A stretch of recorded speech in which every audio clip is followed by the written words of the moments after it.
Now, if you ask anybody who is in business or who wants to do business, one thing always comes of money. If I have money, this I will show, I will perform. So, even though some people don't believe, those who do know that it's not the money, get the idea right first, the money will come. So let's assume the idea is right and it's the money we are looking for now. We've gotten someone who, for the better part of our life, she has been dealing with money, dishing out money and helping get money. And so she's here today to take us through the practical approach of getting funds to start and scale up your business. I'd once been in a meeting by one of Nigeria's leading financial strategists, and it said, look, the problem with businesses in Nigeria is not money. There is money. There's money for any business you want to do. The money is there. But the problem is that the guy that needs the money is there. He's looking for money. The guy that has the money is here. He has, but he's afraid to give that guy.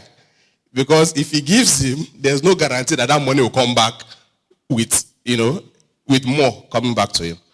And so how do we position ourselves to attract quality funding for the kind of businesses we want to do? Ladies and gentlemen, without much ado, join me in welcoming Mrs. Abimbola Izu as she leads us on this session, getting the funds to start and scale up your business. You're welcome.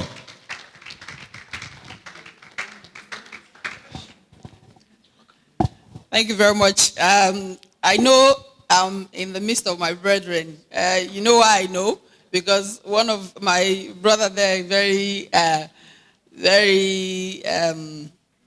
kindly covered my nakedness there.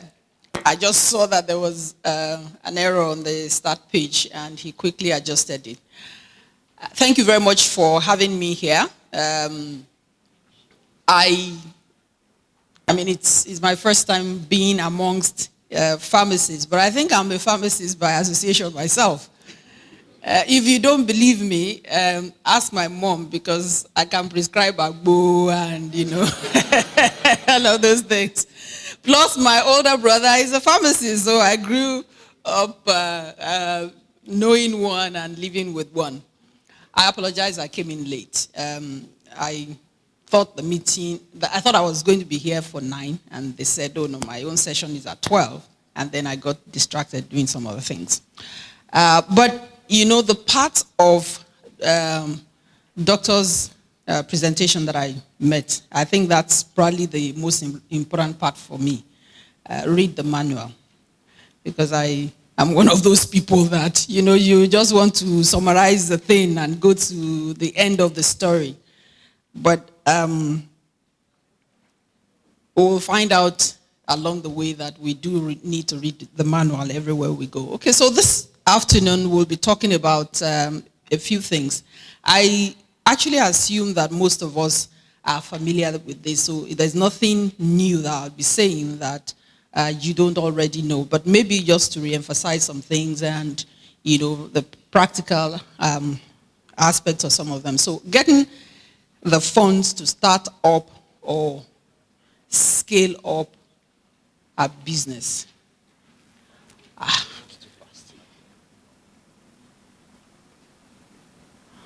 Okay, so I'm not going to assume that all of us have started our business, right? I'm going to assume that some of us are thinking of starting, maybe some already have, and all of that. So just to run through this quickly. Why should you think of starting your own business? I feel a pain in my heart every time I see young people like me who come out of school. You don't believe I'm young? Why is he laughing? Maybe there's something he knows that I don't know. Anyway, they come out of school and they're carrying CVs, looking for work that doesn't exist. And it's always a thing of pain for me to say, look, we've got to reorientate ourselves in a different way. We've got to recalibrate the thinking system of young people to know that it's also valid, probably even more valid for them to think of what they can do for themselves. That doesn't take away the place of, apprenticing themselves to someone to get the requisite experience and exposure and all of that. So why should you think of starting your own business if you don't already have one? It's when you can see a need. A lot of us, we don't have the right reason or paradigm for starting a business. We start a business because there's nothing to do, which is good, or we start a business because somebody is also doing, my friend is selling things from whatever and all that, and I think I can also do the same. But that's not a good enough reason to start a business. To start a business, we need to find the need, identify the need. The opportunities that we're looking for, opportunities to make money, they always disguise as needs. Somebody somewhere needs something. And so what we need to do to know that we can start a business is to open our eyes and see around us, look around us, and see the needs. The places that you and I go, and we don't see needs, we don't see the opportunities there. Someone else who is wired differently, he's seeing needs. I once had a boss who, knew everybody in the social cycles and all of that. But he was such a poor person when it comes to business and marketing. He had very few accounts, very few business. So we used to ask him, Oga, all of these people, they're your friends, you hang around, you play and all that. And then one day, he called me, he said, Bimbo, I hate to admit it, but the truth is that they see me differently. When they see me, they are seeing Jai boy. They are seeing, Paddy and all that. When they think of business, they're not seeing me. And I felt it was, for him to admit that to me, it meant something. It was a position of humility. But why was that so? It was because when he attended those parties, he was not attending to see opportunities or networking. He was attending to socialize for himself. So his eyes and his gaze at those functions were wired differently. So it's what you look at, what you observe that you would see. So the same places that you go, that you didn't see anything there, someone who is wired differently to see whatever, he's observing things differently. He's looking at things differently. He's seeing opportunities. There's a story that I read somewhere. I don't know how true it is. That in the early days, maybe in the 50s or 40s or so they sent 2 salesmen from the US to go to some place in one of these deserts somewhere to sell shoes. It was a shoe company, a shoe manufacturing company. So they gave each of them 100 pairs of shoes. So they got there at the same time. So the first one, they got there to discover that the people wore no shoes. And so there was a problem. So the first one sent a message back to his home country. In those days it was telegram or something. So sent a telegram back, said, please cancel the order. The people here don't wear shoes. The second person sent a telegram to the same home office. He said, please double the order. The people here don't wear shoes. So the same thing, the same situation, they're looking at it differently. So it's what you see, the needs. The needs present opportunities, and it is when you can see them that you can start a business, because your business will then be how to meet the need. That's where you can make the money from. Opportunities will disguise as challenges and crises and all of that. So in today's world where everybody is crying and yelling, this and all of that, if you change the angle of your sight, and we know that as Christians, one of the very key things that we must have is sight. We must have heavenly sight. So when we change the angle of our sight, Instead of seeing the crises and the hopelessness and the whatever, what you begin to see will be the opportunities inside of them, because opportunities often disguise as challenges and crises. And so we need to change our frame of reference through which we interact with the environment so that we can see the opportunities and the needs. So that's a time you can think of starting a business. Another time you can think of starting a business is when you think that there is a value that you can add. If you see the opportunities, you see the need, but you can't provide the solution or a value to it, there is nothing for you to, there's no reason for you to start the business. You can almost be guaranteed that business will fail. So what is your value? That's why, bankers and business, whatever, they say, what's your value proposition? In other words, what is the value you're bringing to this whole thing? It can be a better way of doing something. There's a book I once read. It's called Fast Second. So we don't all have to innovate something, something new. It can be a better way of doing the same thing, a faster way of doing the same thing. Or it can be identifying an area where you can do what has been done in other places in that area. It can be, so filling a gap in a location or an environment, providing convenience. As pharmacists, we all want to be in the urban areas where the purchasing power is this and all of that. That's nice and good.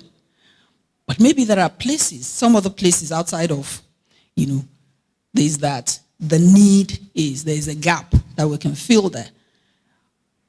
Or it can just be, better customer service that you're providing. The woman I buy my ingredients and stuff from in the market, she's in the local market close to my house.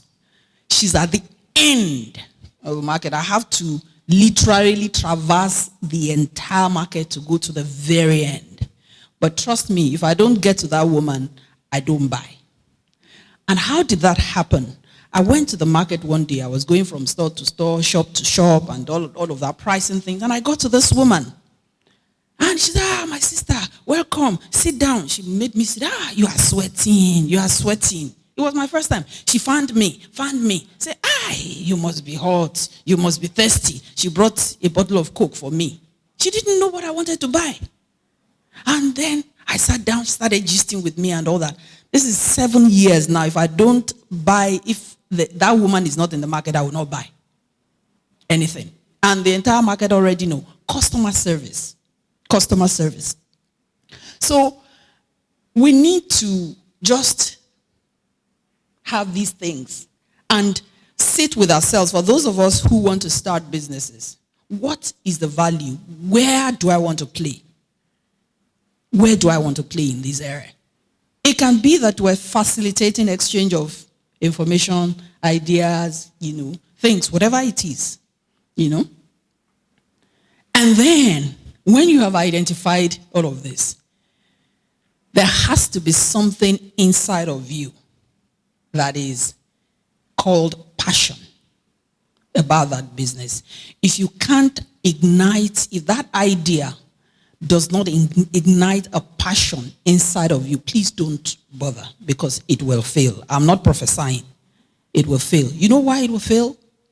Because every business, no matter how well thought out, well crafted, well scripted, will face challenge. You know that very well because you run the business. It will face all sorts of business, all sorts of challenges, and you will feel like quitting. Your staff will stab you, steal your money, your customers will do this, your suppliers, things, government will come after you, tax people will harass, everything. Figures will plummet. And if you don't have that thing inside of you, and like Doctor said, it is not money. There has to be some other passion, something that is sustaining you inside of you. You have to have it. Otherwise, you can't. That business will die, along the way. because of that pressure. You know, it's pretty much like, you know, what Jesus said about the seed that fell on rocky ground does not have the depth. So when all the, is it the thorn? Yeah, the thorn is here. So when all of the pressures and all of that, it chokes it, you know. So you've got to find that passion in it. And you've got to be able to infect others. You know, Doctor, the bits of what I heard about from Doctor said you've got to build apostles. You know, the pathway to building apostles amongst your staff is you've got to be able to infect them with your passion such that, you know, they run with the vision. That's what the Bible says. That they run with the vision. So you're sitting with them. They can see the energy that is flowing from you. They can see the life. They can see the fire. They can see, you know, so it's not that you're dragging your, even when you don't know where their salary is going to come from.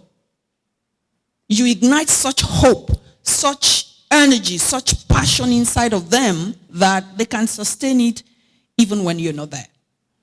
And you must enjoy what you're doing.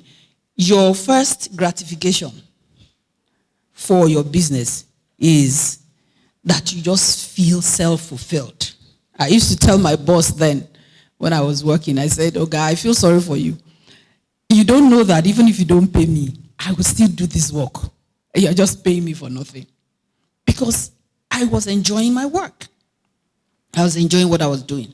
So we need to sit with ourselves and check these things before we say we're starting our business. And when we have, you know, identified where we can key in, then we're good to go. Now, for those of us that have started our businesses, when then should we think of scaling our business? Let me start from the bottom. Don't wait for the numbers to tell you before you scale up your business. You scale up your business when you see beyond the curve. Meaning that as the CEO, the founder, the owner, the executive of your business, your number one job is to look into the future continuously and to see where the future is leading, what it is. And for us as believers, that's a very easy thing for us to do because we know that we have the Holy Spirit to help us to see accurately so we can see from elevated position through Christ. So when we are praying about our businesses, we know the kinds of things that we are praying about. We're not just praying, "God bless my business, God bless my business." Yes, God bless my business. But we are praying, "God, give me elevated sight concerning my business." What is going to happen in 5 years, in 10 years? Because, you know, they say the future belongs to those who can see it ahead and take advantage of it. So you need to be a futurist. You need to have economic intelligence.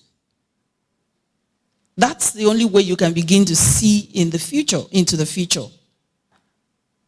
Economic intelligence. So the president is reading his budget, his speech. Something is happening. Chamber of Commerce, one person is doing this. All of those ordinary seeming things that are happening around us, they have implications for what is likely to happen in the future. Market intelligence. What do we read? What do we read? And when we read them, what do we see in them? Are we able to make informed projections from what we read? Emotional intelligence, you're looking at people around. And you should be able to say, this is how people are gravitating. Where will he go? Social intelligence. And all of this should come together in formulating a strategy and in planning ahead. So you scale up your business when you can see beyond the curve into the future, and you then take position now. So you are proactive. And I'm so sorry that I feel regretful that I missed Doctor's presentation, because he did say something. He said there is not one business principle in all of creation. I add that is not found in the Bible. Noah built an ark. He saw into the future, 100 years, and he built that ark. So what's the difference between what you and I are supposed to be doing as businessmen? We're supposed to see exactly the same way that Noah saw into the future and start constructing the ark now. The vessel of expanding our businesses, changing our structures, repositioning ourselves and all of that. Because guess what? When the opportunities will come, it is those businesses that are ready, that have already been structured and scaled to that level. Those are the ones that will take advantage of it. You can't start a business and whatever overnight. It is in Nigeria that somebody can go to bed and the next morning. But it doesn't work like that in real life. You want to have a business.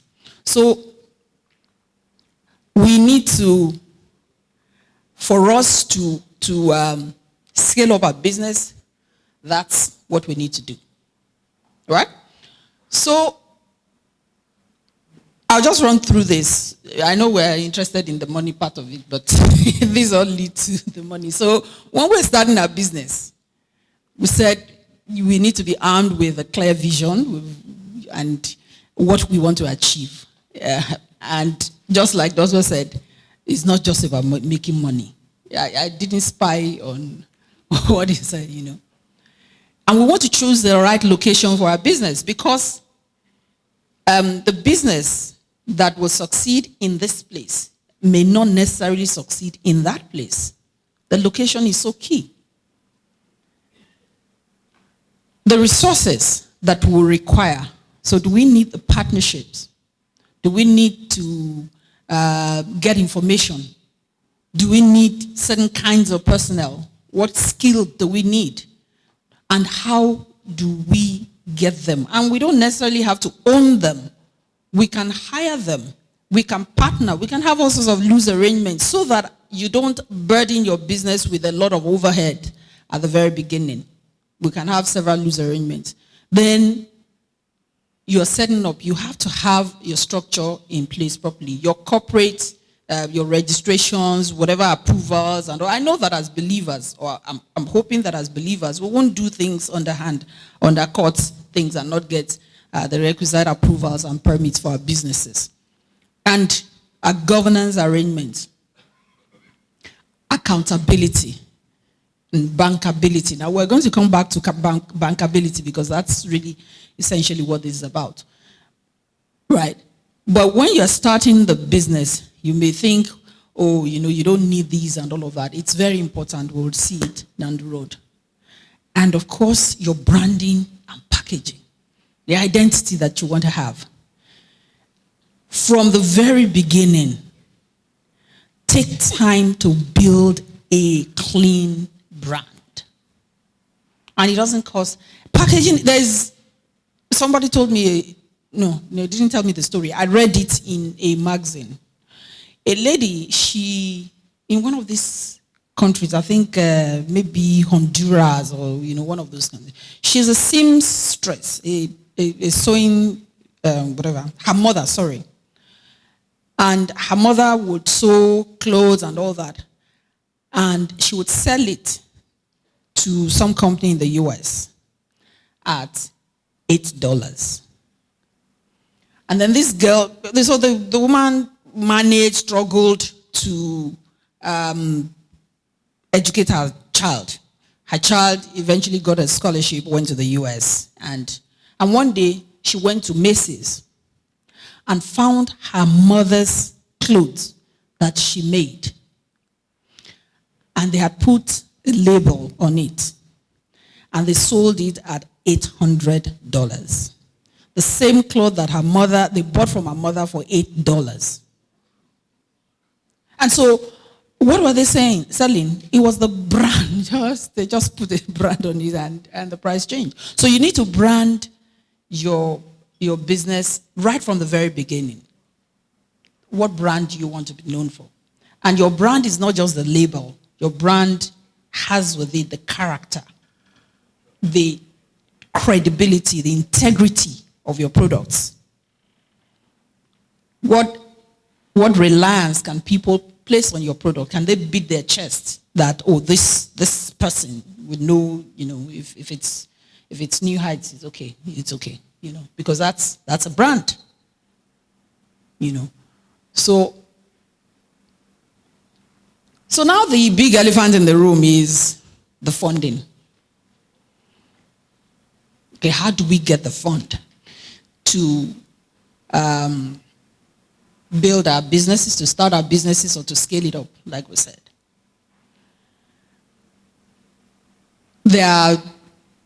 Funding is not really, looks like whatever, but it's very basic. You and I, we do funding every day. We can fund by our personal equity, our own money. So maybe we've saved up or whatever it is. And this, it can be cash, it can be in kind. Interestingly, a lot of us, we don't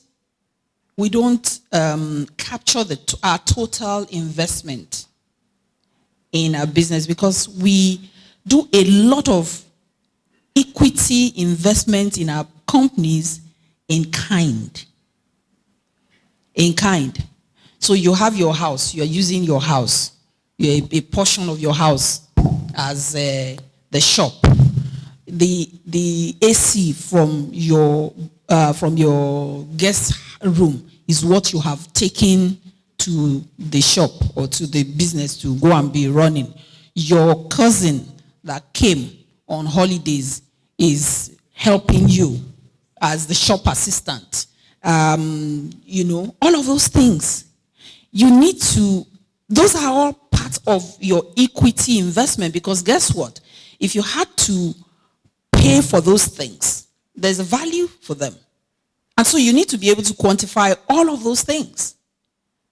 You bring your sofa from the house, your generator, the 2.5 kVA generator, you brought it from the house. It's powering your business. Those are all part of your equity investment into the business by which you are funding it.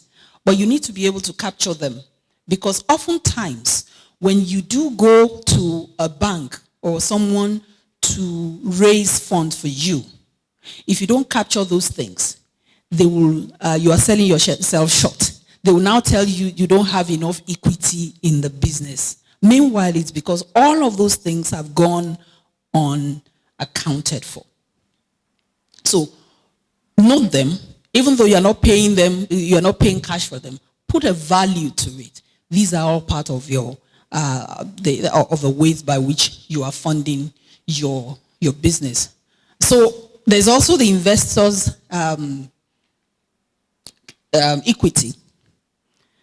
Now, the investors' equity can be in cash or it can be in kind. So you can find someone who says, I'm going to put money in your business.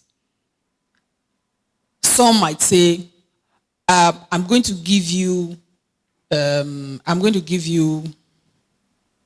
I'll be supplying you the products. Or some would say, I'm going to give you the personnel that would help you with this. Or I'll give you equipment. I'll give you this and that. They're not giving you cash, but those things, if you had to pay for them, there's a value for them. So it's part of equity. And they may well say, I want equity in exchange for it. Equity means shares, ownership. Or they may very well just say, okay, here I'm giving you cash for it. And the investors can be third-party investors, venture capitalists. It could also be family, friends, associations, you can get equity from anywhere. And then you can have loan. Loan capital. Now, for equity, I'm sure we know the difference between equity and loan, right? Okay. So equity, you don't repay. You take the risk, you take the business risk together. So if you make money, you share. If you don't make money, too bad, you know. But loan, you pay the man back. And the loan can come from a family, it can be friends, it can be bank, it can be development finance institution, it can be associations, it can be Esusu, you know, different, you can get loan from pretty much everywhere. But I always advise people when they are starting their business, they say, please don't start your business. Except you have liver. Except you have liver. Some people have liver. But please don't start your business with loan. Don't start your business with loan. I retired as a banker, so I should not be saying this. But I'm in the midst of my brothers and sisters. So I can, except you have an alternative source of repayment outside of the business.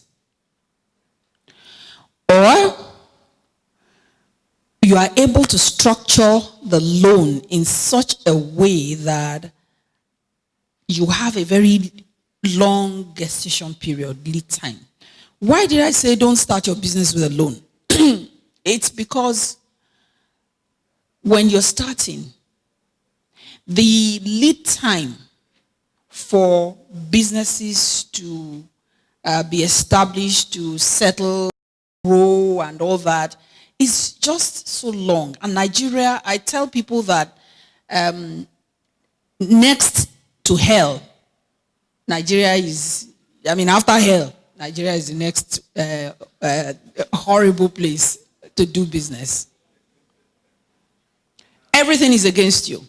The civil servant that is there to frustrate you. Every obstacle on your way. So when you are praying, your prayer is always very long because you have to remove all of those principalities and powers and all that along the way. So, and bankers, they are nice people, though, but we are nice. We are very nice people. We're very nice people. The only problem is that when you know, bankers, they operate from two sides. They take money from some people and they give to you. So when they take money from my brother, let's say Kelvin, and they give it to my sister, Bumi, on loan, the day Kelvin comes for his money to say, I want to take the money, I can't say, wait, let me go and collect it from Sister Bumi first. I have to give you back your money. So their eyes will be red and shy. They don't have time for patience of saying, come back. Meanwhile, startup business requires patience. Several things can go wrong. Several things can go wrong. So if you can avoid it, don't start a business with loan. Except if it's a friendly loan, family loan, and all that, but not with bank loan. If you start it with some other family, a friend, or friendly loan that is not whatever, or your own equity, you would have learned some of the rudiments. You would have overcome some of the things and this and that and all that, and the cash flows would have started coming. And so when the bank comes with their wahala, this you say, patience, cash, you can see the cash. So that's why I always advise, if it's possible, please don't start your business with a bank loan.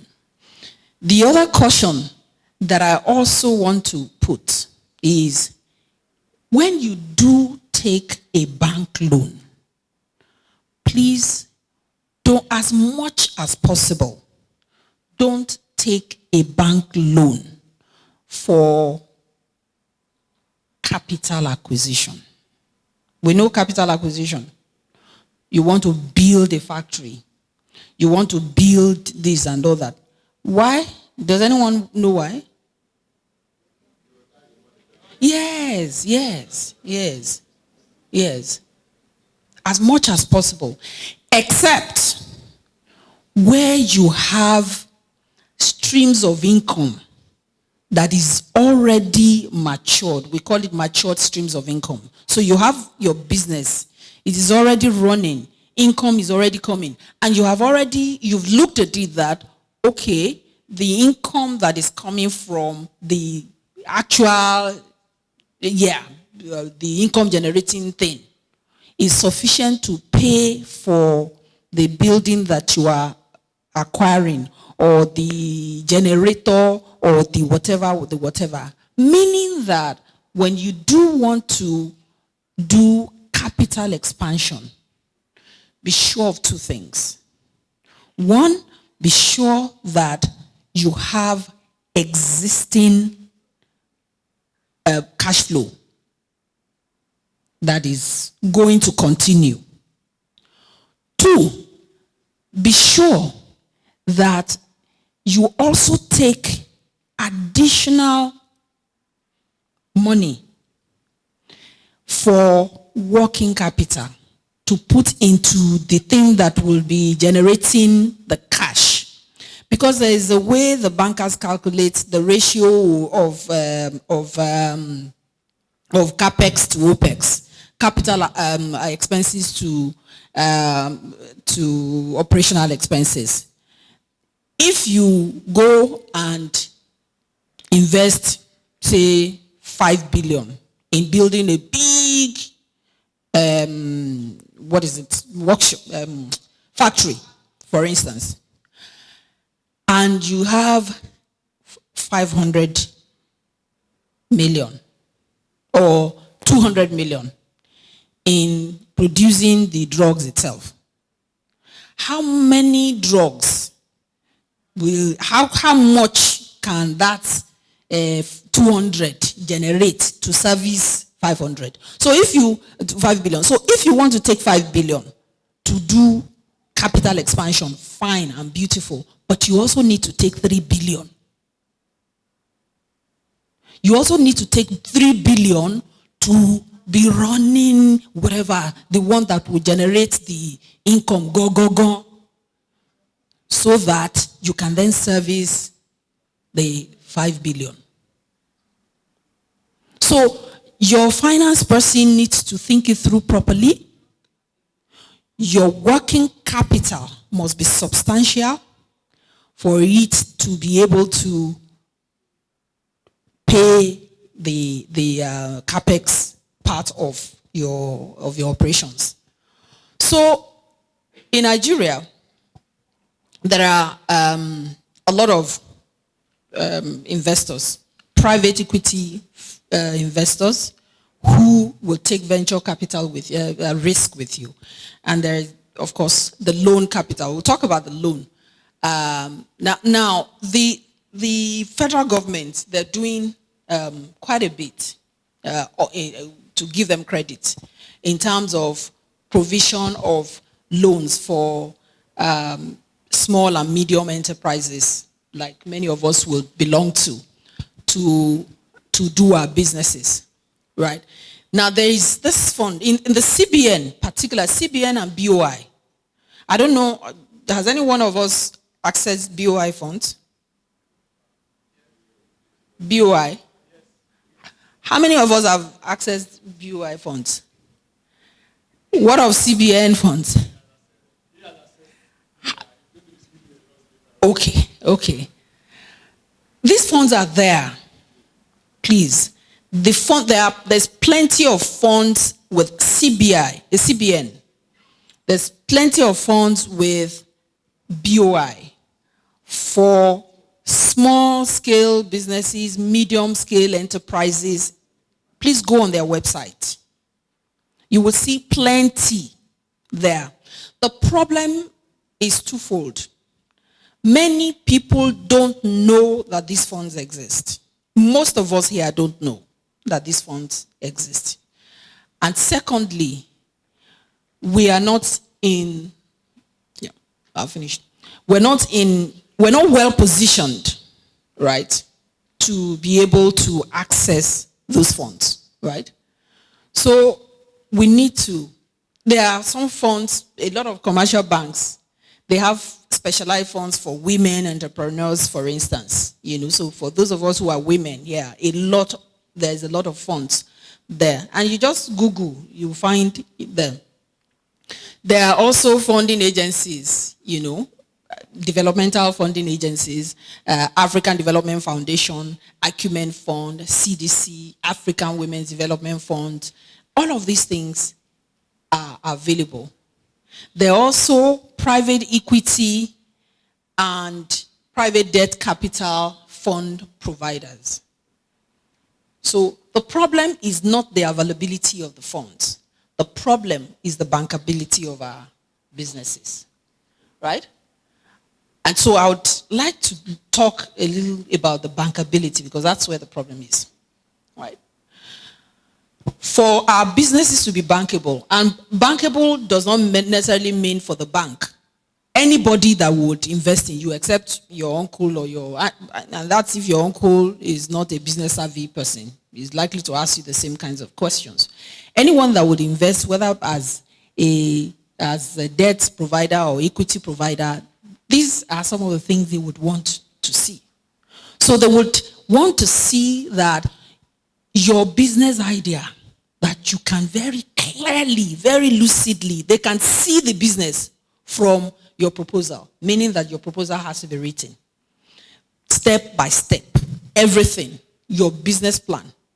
And you've got to be able to, if I read that paper without you saying anything to me, I've got to be able to convince myself to see why I should invest in you. It's nothing sentiment. There's no emotions about putting money. Please take sentiment or emotions out of it. If you cannot justify and convince someone from your business proposal that this is a viable project, there's no reason anybody would invest in it. So that is the number one thing. You must also, and for us to be able to do, I know when you go on the internet, there are several people, they say they're doing business proposal, business this and all of that. Yeah, some of them are helpful. But what you grow and all that is just so long. And Nigeria, I tell people that next to hell, Nigeria is, after hell, Nigeria is the next horrible place to do business. Everything is against you. The civil servant that is there to frustrate you.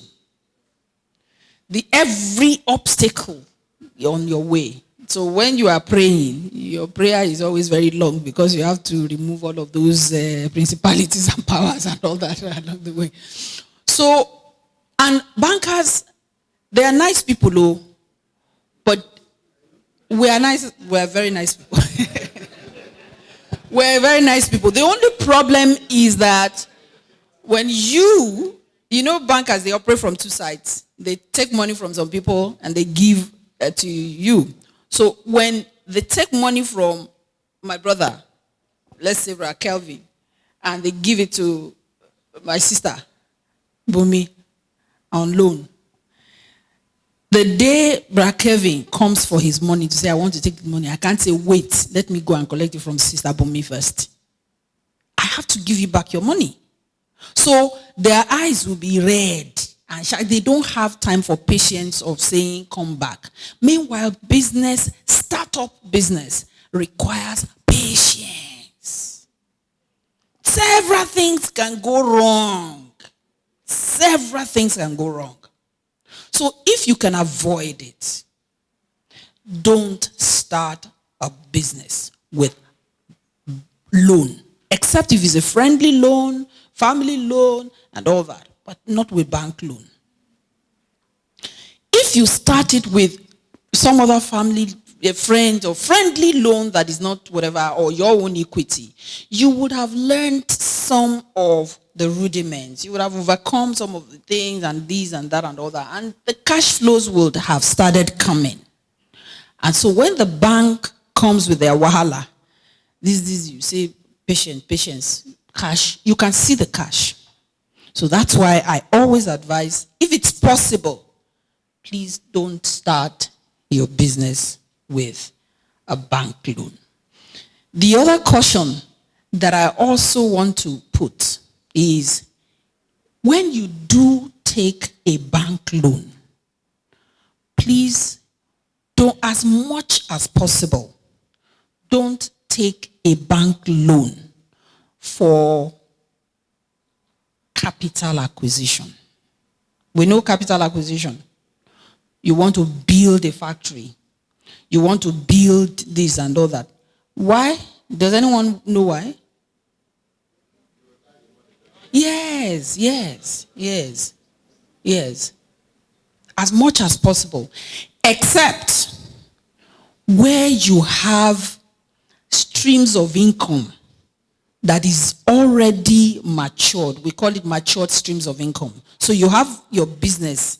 It is already running. Income is already coming. And you've looked at it that, okay, the income that is coming from the actual, the income generating thing is sufficient to pay for the building that you are acquiring, or the generator, or the whatever. Meaning that when you do want to do capital expansion, be sure of two things.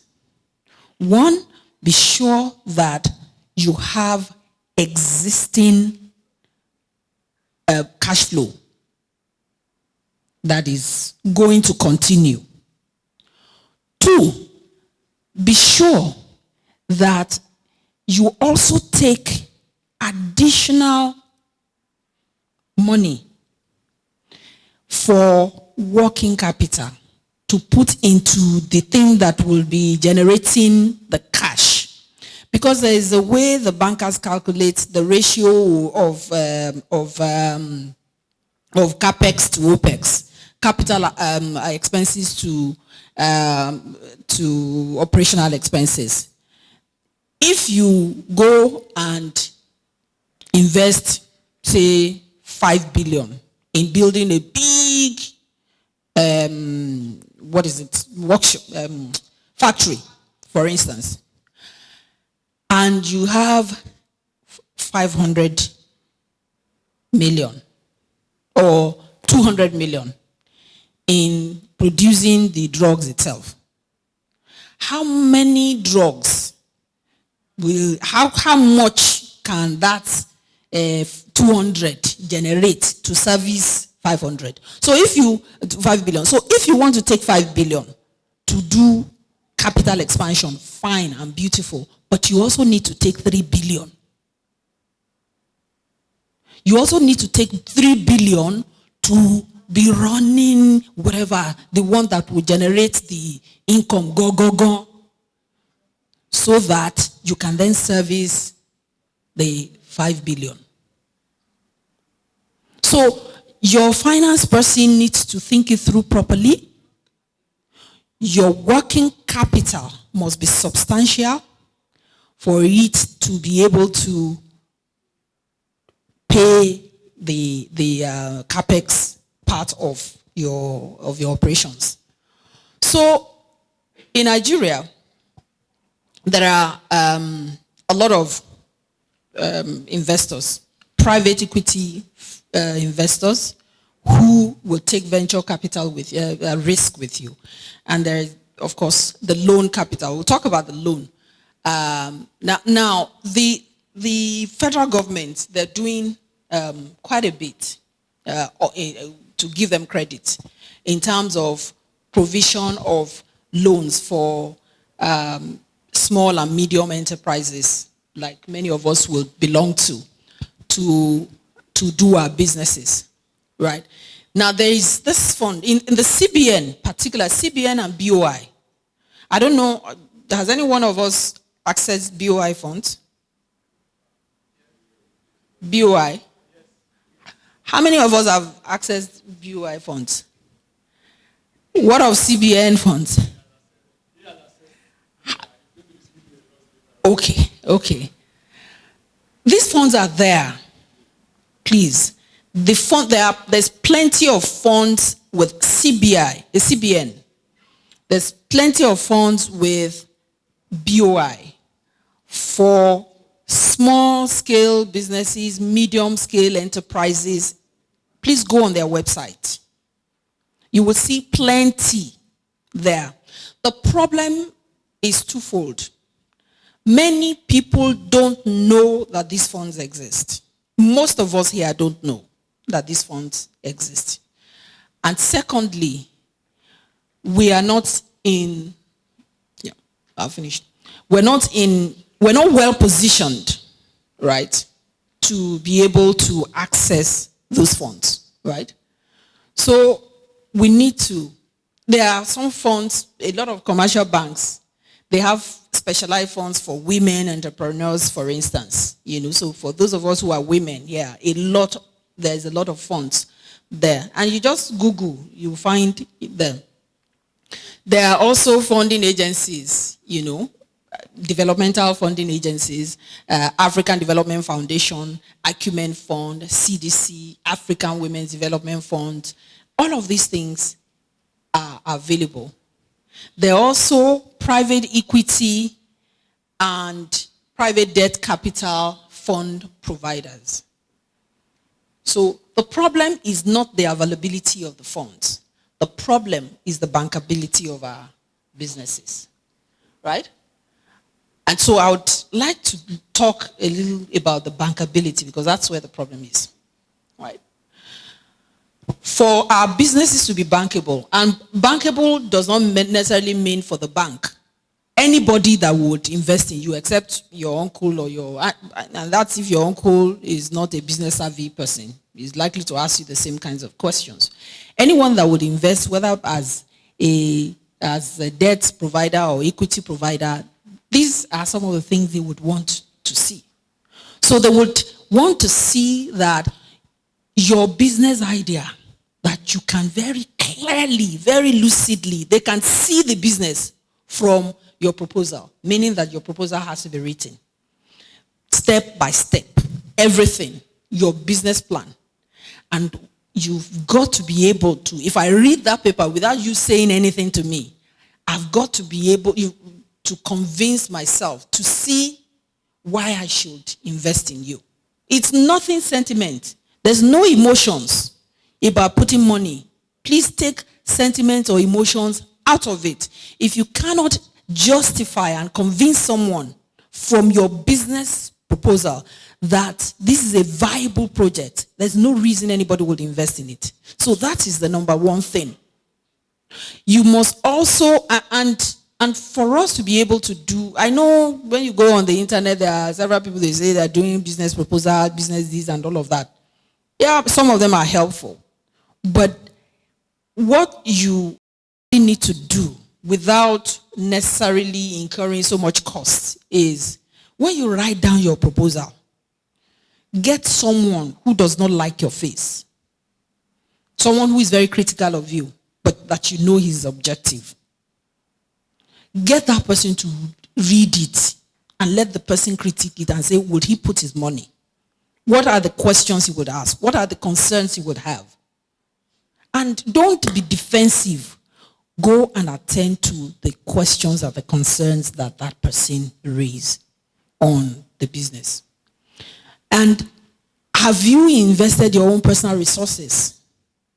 What is your skin in the game? Every banker or every financier wants to see what is at stake. It's not that when their money goes, you say, well, there goes your goat. You carry your bag and you go. No, they want to see what you also have at stake in it. That's why I said when we put especially things in kind, we need to have it documented so they would see that you also have your skin in it. You've got to be able to demonstrate in your business idea that that thing is not a flight of fancy, that it will generate returns. They must be able to see where the money will come from and how. And that it will be sufficient to meet the operational cost of the business, to service the loan, and to give you returns, because they know The only reason you are doing that business is because you're expecting returns. If it will not leave something for you, they will not invest in it. So they're not just interested in seeing that it can pay them back.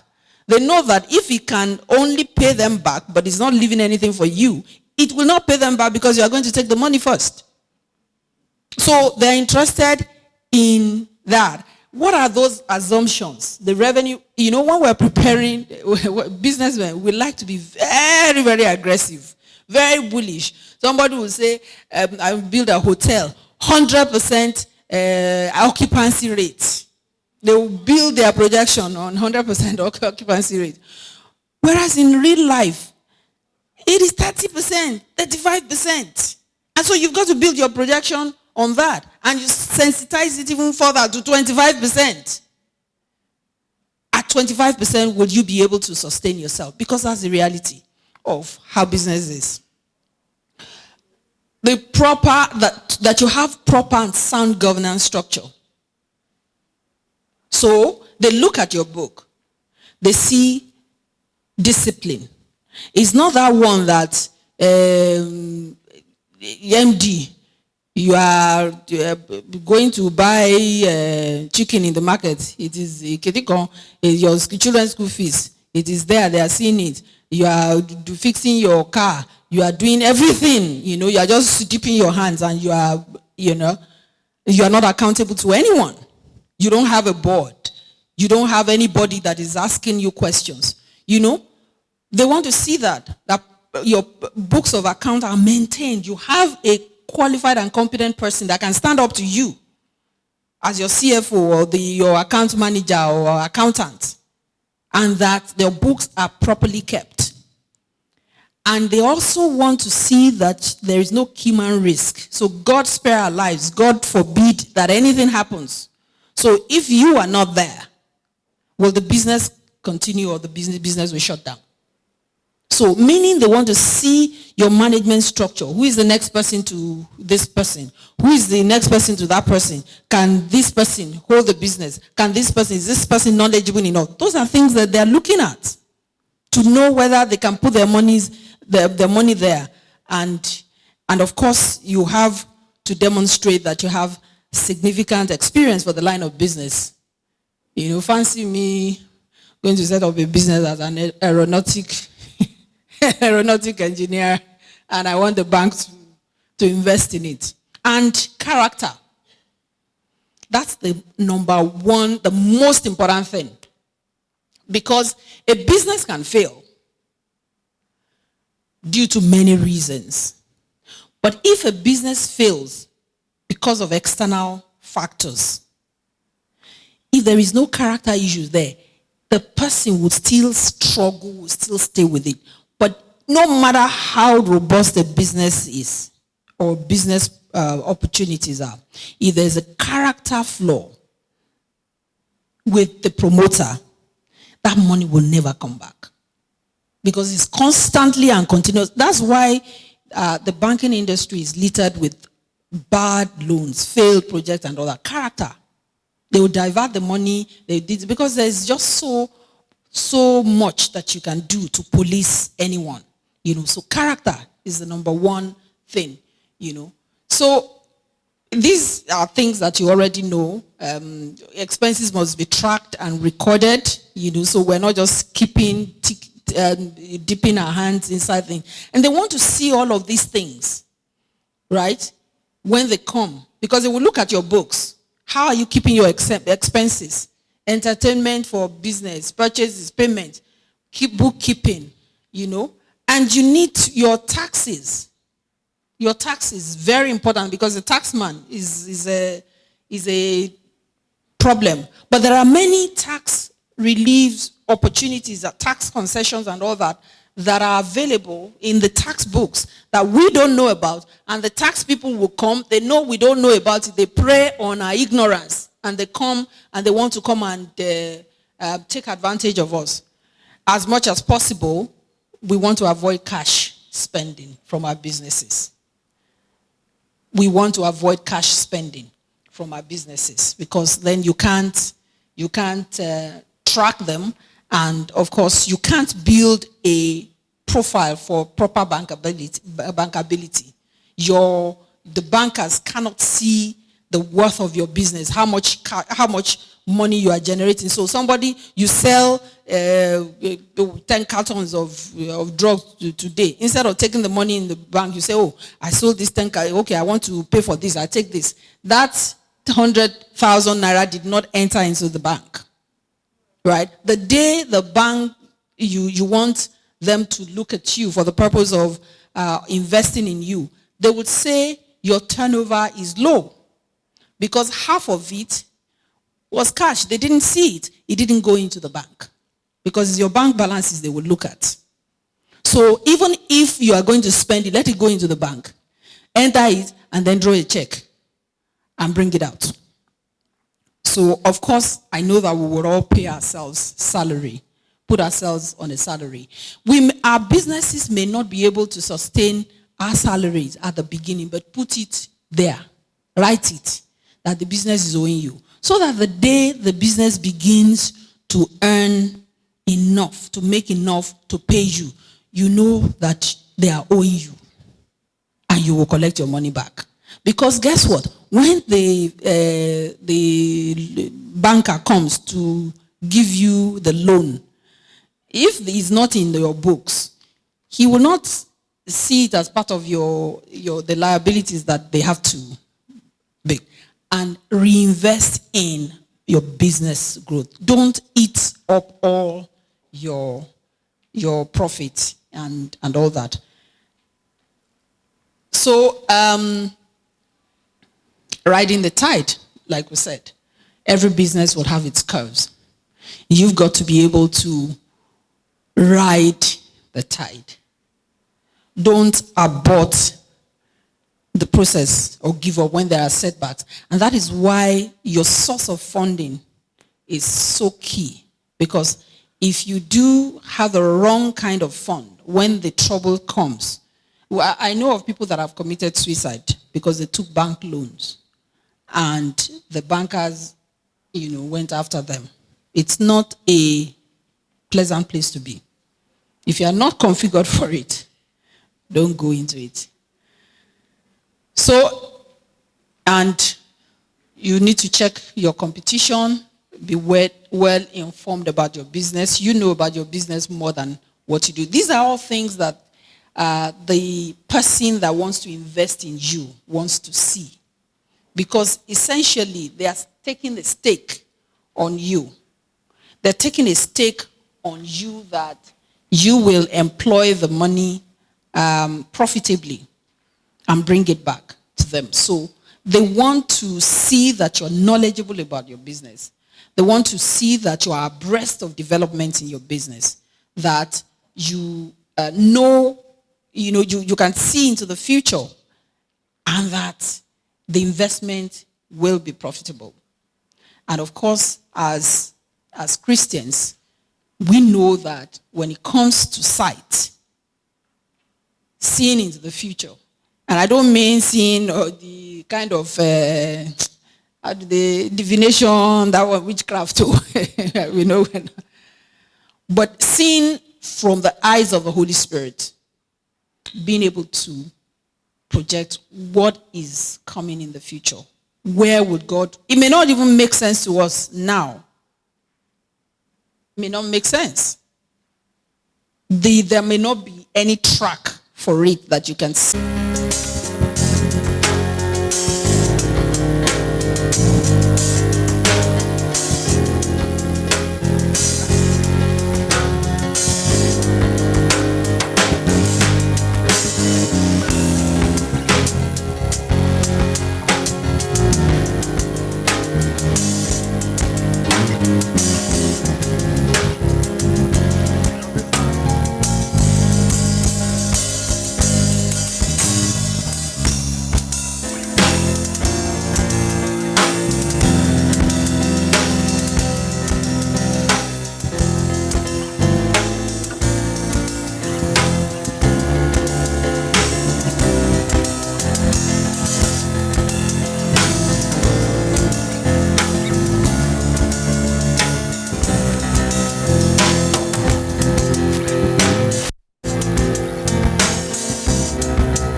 Okay.